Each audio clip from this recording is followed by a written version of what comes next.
Rudolph the Red-Nosed Reindeer, a retelling of the new animated movie by Susan Corman and illustrated by Roy Richardson. And Christmas was coming soon. At the North Pole, all of Santa's helpers were very busy getting ready. The elves were making toys.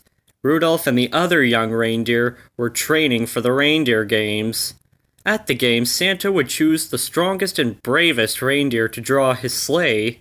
Rudolph dreamed of becoming one of the flyers who pulled Santa's sleigh on Christmas Eve, but Arrow and the other reindeer told Rudolph that with his bright red nose he would never be a flyer. "Don't listen to them, Rudolph," his best friend Zoe said. "I think your glowing nose makes you special."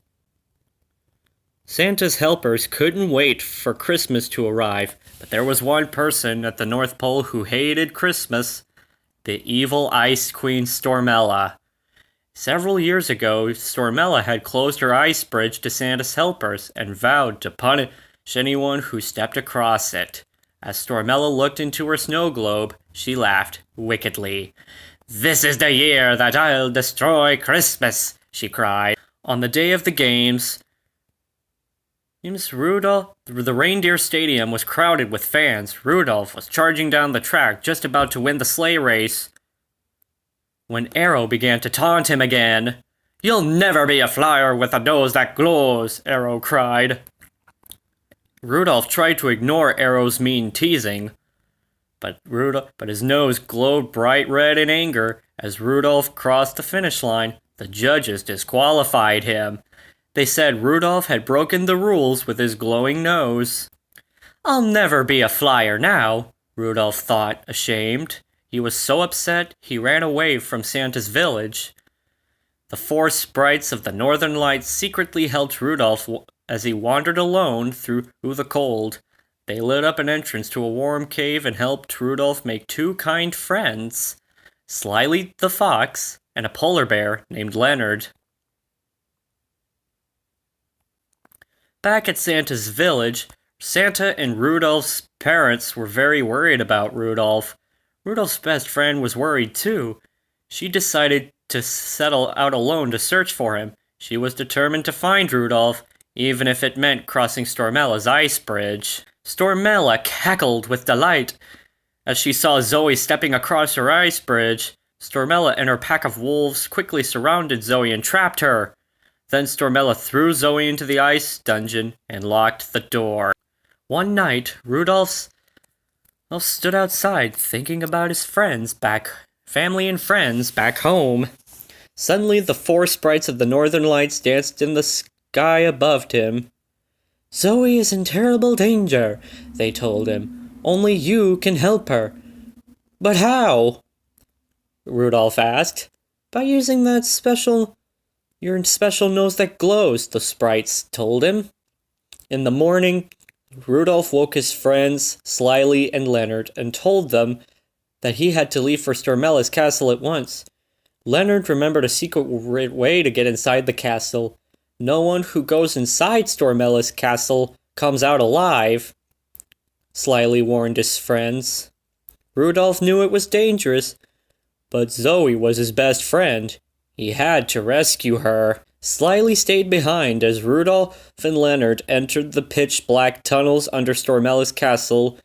Rudolph's bright nose lit the way. Soon, he and Leonard heard someone singing. It was Zoe. Just then, Stormella discovered the new intruders. She locked Rudolph and Leonard inside the dungeon with Zoe and raced upstairs. It was time for her to ruin Christmas.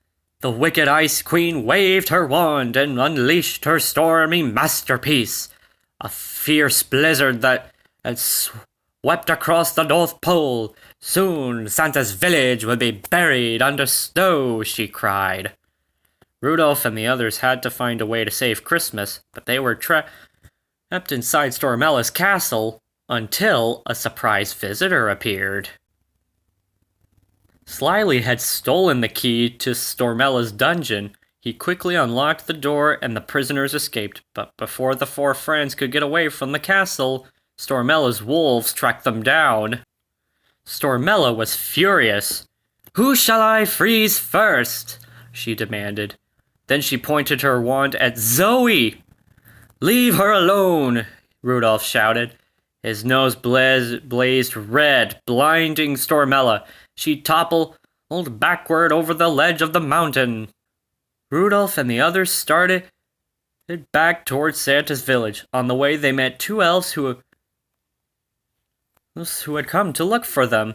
Rudolph was overjoyed to see the elves, Boone and Doggle, but he was still worried about saving Christmas.